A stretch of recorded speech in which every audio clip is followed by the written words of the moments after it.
Anne Roche, après l'équitation comportementale, après la production biologique de safran, vous vous lancez dans un nouveau projet, la culture d'aloe vera. Et encore une fois, c'est dans le pays Bigoudin où vous vivez, évidemment, que vous allez développer ça. Anne, pourquoi cet intérêt pour l'aloe vera ?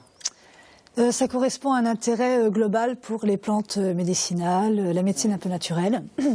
Le safran est déjà très réputé pour ses vertus médicinales depuis des millénaires.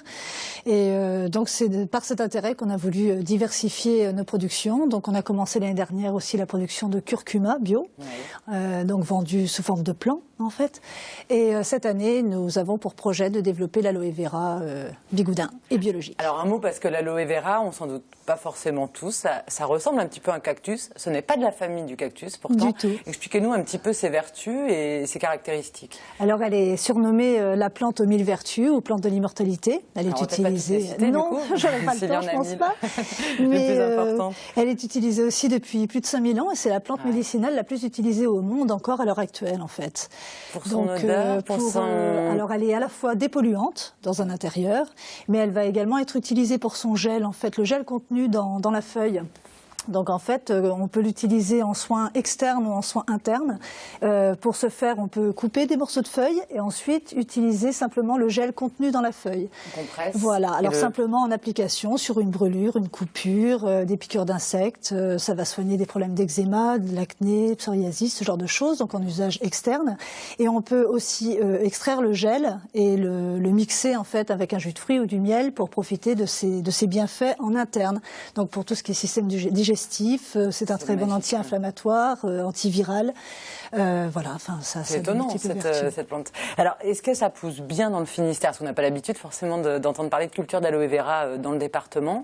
C'est comment, c'est sous serre que vous... C'est forcément en intérieur, donc sous serre ou en véranda. En ce qui nous concerne, on a une grande véranda dans laquelle nous mettons déjà nos premiers plants, que nous commençons à multiplier.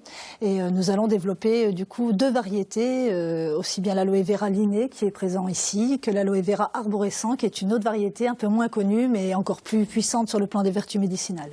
Alors pour mener à bien votre projet, vous l'avez déposé sur la plateforme de financement participatif kengo.bzh. Pour l'instant, vous avez récolté 301 €. Il faut atteindre 4000 €. À quoi va servir cet argent ?